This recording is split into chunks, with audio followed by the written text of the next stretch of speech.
Did cavemen actually have best friends? It sounds like a weird question, right? We usually picture early humans as tough, lonely survivors, just trying to stay alive with no time for anything soft like friendship. But the more scientists study our ancient past, the more that picture starts to fall apart.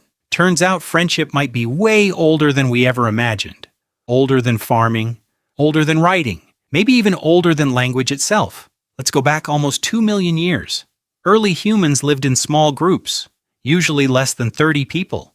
And this wasn't a world where humans were strong or scary. Compared to lions, hyenas, and other predators, early humans were actually pretty weak, slow, poorly armed. The only real advantage we had was each other. Here's where it gets really interesting. Scientists studying ancient bones have found something surprising. Old injuries that actually healed, broken bones that mended over time, missing teeth that didn't lead to starvation, illnesses that should have killed someone quickly, but somehow didn't.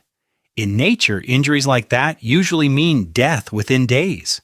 So how did these people survive for years afterward? The most likely answer is simple. Someone took care of them. One of the clearest examples is a skeleton known as Shanidar I, found in a cave in what is now northern Iraq.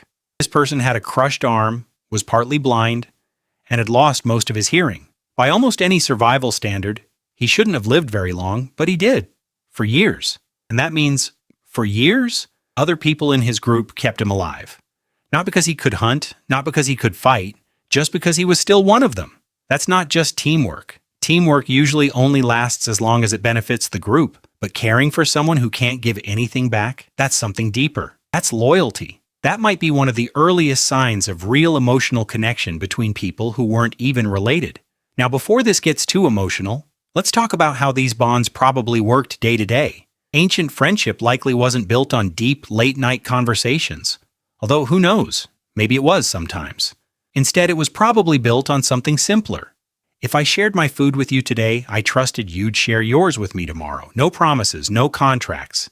Just an unspoken understanding between two people who needed each other to survive. Grooming probably played a huge role, too.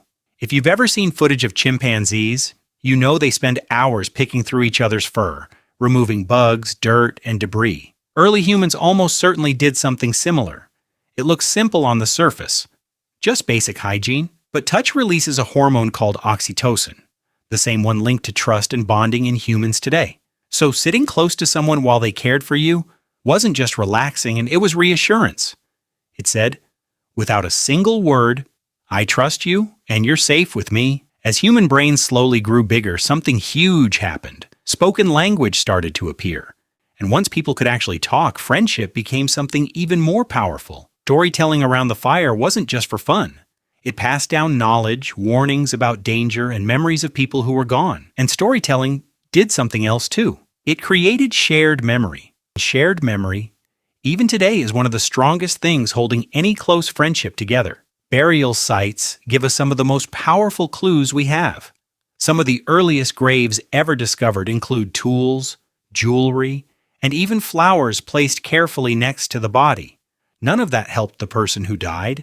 A body doesn't need a necklace or a spear, which means these objects were left there for a different reason entirely. Grief, respect, maybe even love. It's also worth pointing out that not every relationship in these ancient groups was equal. Just like today, some bonds were closer than others. Certain people probably spent way more time together, hunting side by side, sharing meals more often, sitting close during cold winter nights. Meanwhile, others in that same group might have felt more like familiar faces than actual friends. Sound familiar? That's basically the same social pattern you'd see in any friend group or workplace today. Some researchers even believe these ancient friendships shaped more than just emotions. Strong alliances may have influenced who got protected during conflicts, who got chosen as a hunting partner, and even who had better chances at finding a mate. In other words, friendship wasn't just a nice bonus on top of survival, it was survival strategy itself. To understand this even more clearly, it helps to look at our closest living relatives, chimpanzees. Scientists have watched chimps keep the same close friendships for years, sometimes even decades, even with individuals they're not related to. They comfort each other after fights. They share food with favorite companions. And when a close chimp friend dies or disappears, the other one often shows real signs of grief, eating less, becoming withdrawn, acting restless. If our closest animal relatives can form bonds like that, it's hard to imagine our ancestors, with even bigger brains, felt anything less. There's another side to this story that often gets overlooked. How painful it must have been to lose a friend back then. In small, isolated groups, losing someone close wasn't just heartbreaking, it was actually dangerous. Fewer friends meant less food during hard times, fewer people to protect you during conflict, fewer hands to help during sickness or childbirth. So ancient grief probably carried a double weight, real emotional pain combined with real survival fear all at once. So when we ask whether cavemen had best friends, the evidence really does point toward yes. Not in the casual, modern sense of texting memes back and forth, in something arguably more powerful. Ancient friendship meant risking your own safety to protect someone else. It meant sharing food you couldn't spare, with no guarantee you'd ever get anything back. It meant sitting beside a dying friend, just to comfort them, expecting nothing in return. And it meant grieving deeply enough to bury someone, with the few precious things your whole group even owned.